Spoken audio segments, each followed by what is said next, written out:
Hello. Hello, hello, hello.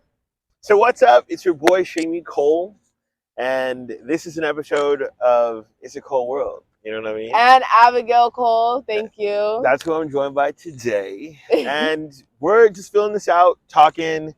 You know, it's going to be a very natural, free-flowing conversation, and consider this. Just an opportunity for us to catch up and just speak our mind on things. Bye. Okay. Cut. Talking about today, how do you notice red flags in the people that you're dating? I've dated some people. You've dated some people. I have dated some people. Some people, a couple people in particular. Shots fired at. No, just kidding. Bleep, bleep, bleep. No, just kidding. Hey, we know where you live, nigga. And I'm coming. And I have an ex. Yo. But anyways, we're talking about how do you recognize red flags in the people that you're dating. And I think for me, when I date people, I think one of the basic things you look at is like, are they like a nice person and do they like treat you well? And I think we also live in this weird world of dating where like being nice isn't like a cool thing, and like there are a lot of like being savage is the vibe, Yeah. And yeah, I think I don't know. Even though there are people who are really subscribed to that, I feel like I always still look for, who are the nice people, you know what I mean? And what's that about, Yeah, I'm not gonna lie, like I had that phase where I was like, I'm looking for the worst people possible. Bring me the scum. Like, like not looking for the good hearted people. I was just our older brother knows, like he would always be like, why are you always going for these gutter boys, these gutter babies? And I'll tell you this right now, ladies and days, do not go for the bad guy or the rebellious person that you think is like, oh, they're so anarchist, oh, they're so hot, oh my gosh, like. Well, are they even anarchists? Like, are they even like they support the government? They work a job, like they are a part of the system. It's a facade. It's a facade, yeah. And it's fake. And a lot of y'all, man, I'll say right now, hide behind the Bible and Christ and Jesus, and are really not saints and are sick and twisted individuals. I've seen it many times before. That guy posting scriptures every day, he's fighting demons, and the demons he's fighting are himself and his ego. And whoa, preach. I'm sorry, I'm so tired. Like, it's ridiculous. I've seen it. And you'll meet them in church too. You'll meet them at Bible study. You're just like, oh my gosh, Zephaniah. He's so Zachariah with a biblical name. And they be out here. They be out here, Abimelech or whatever. I don't know what I just said. But they be out here on some evil type of time. And you should avoid them at all costs. Yo. You know by their actions. You know because their actions don't line up with what they're preaching. Yeah. And that's what I'm saying, like, when you're dating someone, right? Like, at the end of the day, you never know who you're really dating or who you're talking to. Like, but you have to be able to, like, actively monitor that person and just check out their vibe, right? Yeah. So when you are with someone and you're checking out their vibe and feeling if they're cool, right? When you see something that you don't like, what does that tell you? Like, what do you do with that information?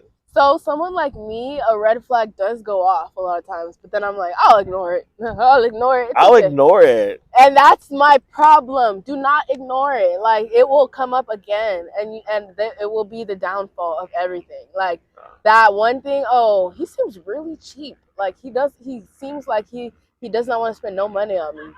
That is a problem, because it's just like, you need to be able to spend something on me. I understand budgeting, but if you're not trying to get me a cup of water, a bottle of water, you gotta go to HE double hockey sticks. I'm sorry, you can't be doing that. There ain't no water. Why are you trying to date with no money in your pocket? Like, that is my first question. You shouldn't be dating if you can't provide for another person. Yeah, I think that's also super real too. Like, are you in a good position to actually be dating someone? Exactly. Like, facts.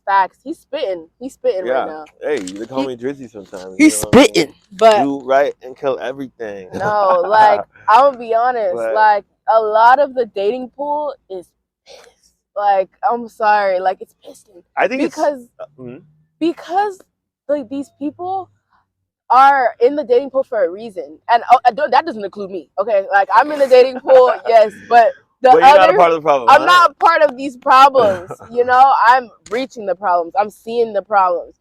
These people are the leftover freaks, the freak show. Hold up, but I think at the end of the day, like there are always going to be good people out there and bad people out there, and like what is a relationship, but also just a friendship, and I think that's also a big thing too. Like, you know, like the people that you're letting in your life, it's important to evaluate them. Like, what kind of value are they giving to me as a friend, and like, do you really support me or believe in me or have my back or even show me love, right? So how do you weed the real from the fake? How do you read like who should I spend my time with and who should I not? What do you do? I think there is a natural way to just be like, okay, you're toxic or you have like this energy that I don't really fuck with. I need to just pull away and put my energy in people that I know really have my back, right? And I think it's about recognizing red flags and taking action on them, right? Because like I don't know, I think everyone has that person that's like so toxic that teaches you like, damn, this is what a toxic partner is like, right? And I think you have to, once you have that experience, be like, this is my bar, and I will not take anything in this, you know, in this world or realm, right? Like, or anything below that, you know? How long does it take you to notice these things? Because for me, sometimes it takes me 3 months, and that's too long. Way too long. I think like, I don't know. I think you have to just pay attention every time you're hanging out and interacting. And even though like there are red flags, like you have to also be able to realize like, okay, what's a red flag versus like, okay, this is like a developmental thing this person is working on, right? Like, I think you have to be able to. I feel like you'll only know it's a developmental thing if they acknowledge it and take accountability and they say, hey, like, this is something I'm struggling with right now, but I'm working on it. A lot of people do not do that. So it's like, if they're not doing that, that should be your biggest indicator. Like, cut! Bye! Cut it! You're fired. You're fired. Take your stuff and get out. And that's how it went with my ex, you know? I'll be honest. I kicked him to the curb. Hey, literally, I kicked him out of my house. Like, they gotta get kicked out. They got to. They got to. You know, cut it off. And if you out there watching this, why haven't you been hit by a bus yet? Like, I don't know. But anyways, I got a little sidetracked. Yeah. Hey, let's focus up. But I don't know. I also like. I get it though. Like when you're in it, like it's hard to like, you know, really take action on things you don't like. Yeah. But I think you gotta realize like growing up and getting older is about learning from your mistakes, right? And like it's really about being able to recognize like when you've been in a situation and like when other people can put you in that similar situation, right? Like, you know, when you meet new partners, when you meet new friends. And I think friends is also something to watch out for too, because like there are a lot of people who want to be your friend that don't have your best interest at heart, you know? I should check if it's still recording. I'm not going to lie. Because I don't know if it's still going. Because, like, what if the storage? How long have you been going for? 8 minutes. Okay. Pause it. Should we pause it or should we keep going? Okay, let's pause it and make another.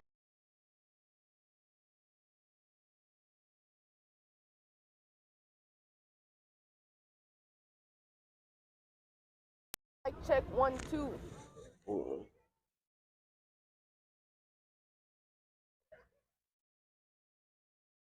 How do you know if it's on or not? The light will be green. Okay. You're good. I just checked it. Okay. So we're back with part 2. We're talking about dating and relationships. What should we talk about in relation to dating and relationships? Okay, so once you've noticed the red flags. Red flags. What do you do? What do you do? Do you make a pros and cons list? I do this. I usually make a pros and cons list. Pros and cons, okay. Pros as to why I should keep them around. Cons as why I should kick them to the curb and they should kick rocks. Maybe let's start from the beginning. What are you looking for in terms of a person? Okay, great. That's a great question. Yeah. Me personally, I'm looking for someone that's down for all times of my life, like the ups, the highs, the lows. Okay. You know, someone who's loyal. Loyal, someone who can communicate and is a good communicator at that. Like communicates from the minute they breathe in the morning to the minute they go to sleep at night. What does that mean in terms of communicate? So if you're not able to talk, you communicate that, hey, I'm going into work. Hey, I'm going to go do this right now. I'm not able to talk to you. Boom, it's established. I won't hear from you for the entirety of the day. That's okay because I know what you're doing. As opposed to you not saying anything and just going about your day, and I'm texting you and there's no response for 6 hours. And I'm thinking, okay, this person's not really that interested in me. I should move on. Next caller. But Okay. really, Yeah, I don't know, but like, I'll just say this as a guy, and I don't know if there are a lot of guys like that. I am like not the best communicator when it comes to like social communication like that, like being like having to let people know where I'm at, where gotta I'm work going. on that. Yeah, it's developmental point. We talked about it. And we talked about this earlier, You little know? recap. Yeah. Developmental means they acknowledge and they work on it. Yeah, you know. But I don't know. I think like you're looking for someone loyal. That's a Yeah. good grounding, right? Yeah. But what about what else? What else? Also looking for someone that's intellectual. So by intellectual means like they're on my level. They're reading books too. They're reading books. They're going to Can therapy. you read? Can you read? Like, what is your reading level? And do you go to therapy? Like, and do you go to therapy? Do you see a therapist Yeah, about? you're putting up your filters. I see it. You gotta work on that shiznit. If you're not working on yourself, then what are you doing? Really, you could get left because. So you're looking for someone who's like motivated. Motivated, is a go-getter, is chasing the bag, is not down like I can be a girl that's down for the come up. I have been that for many people, and they never got that car. They never did. You know, like I'll just say that right now. The person that was like, "Hey, I'm working on it," they're not working on it. Like I need to see the checks. I need to see the pay stubs. Like, No. Because we don't need to see no pay stubs or checks because what it's about is the energy. Like, are you as an individual, I got distracted. like, you know, as you an individual, are you working on yourself? Can I see that from you? Like, are you like making plans to better yourself? Do you have a dream? Right? Yeah. I want to learn from you just as much as you can learn from me. It's about that mutual connection, you know, and Yep. And honestly, like, it's hard in this capitalist world. I will say, like, it is hard. Like, always feeling like you got to be doing something. Always feeling like you got to be working on something. But like, I'll say this: like, you don't have to be a slave to the man. All that. Like, as long as you have a dream and you have plans in place to accomplish that dream, I need to see that because if you're just someone that's just like, oh yeah, I don't really know where I'll be in a year. I really have no plan for myself, and I don't see a plan for myself.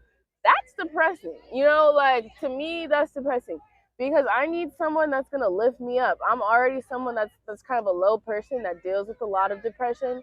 I need someone that's gonna be like, hey, like it's gonna be a better day tomorrow. Like so someone with positive energy, someone good who's like positive optimistic. energy. Yeah, like you gotta be good vibes and like I gotta feel it. Like if I'm around you and I feel sad, it's my body rejecting you. And like you gotta listen to your body. The body keeps the score, you know, like okay, young psychologist, let them know. Therapist trainee on a hiatus, but on a little break. We're still a therapist trainee. We're on the way still.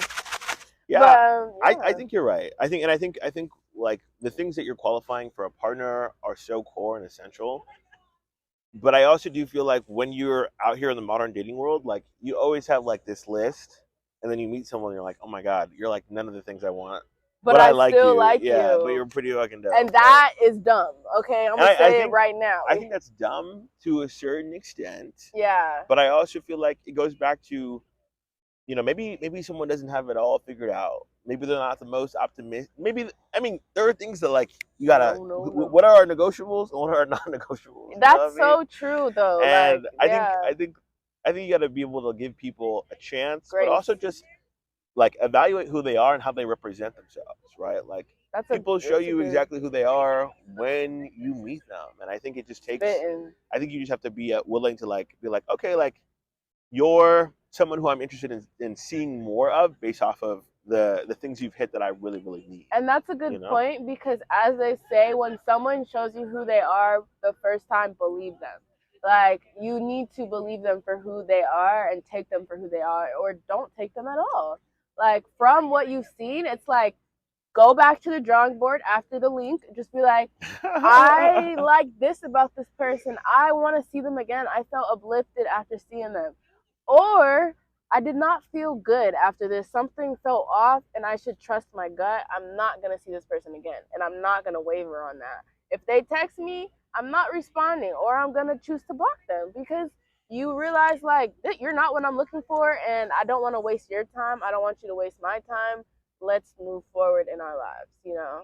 So I respect that a lot, and I think that is really, really important, right? Getting yeah, the even getting like the pen to paper and being like, here are my boxes, here are my yeses, here are my nos, and just like yeah, writing it out. And you know what's so funny? Like, I remember one time mom told me growing up, like, one of the greatest gifts you could ever ask God for is a good partner. And I remember hearing that growing up and being like, what does that even mean? Like a good partner, a good like husband, wife? Like, okay. But like as I grow older and like, just as you start to date, like you realize like the people that you let in your life, as your significant other or your partner or whatever it is, your bae, your little link, your little what are the words? little bookie bear, Little pookie bear. little boogie bear. You know, little situation, my little baby. little, You know, your little baby. But they know who they are. Love you, shout out to little love babies out you. there. Yeah, there's a few, There's but there's a couple of y'all. thank you. Now y'all know about each other. Thank you for being on the team. Shout out. We're running the whole franchise, huh? Yes. Anyways, what is it called? The person that you're with can affect you so much. Like that's the crazy thing. Like your energy and like who you spend time with really influences your actions and your decisions. Like how you think, your perspective, like and so choose wisely, my friends. And we And should and leave it at that. even once you've chosen, continue to evaluate your decision. You know what I mean? Like critique it, actively monitor where you are, right? Because Yeah, it's not about also just who that person is to you, but who are you to them, right? that's good stuff. I hope we should end there. Hey, tune in next time. It's a Cold World. I'm out here with Abigail Cole, straight from San Diego, San Diego's finest. Big SD in the building. Love ya. Hey, and it's a wrap. Ooh.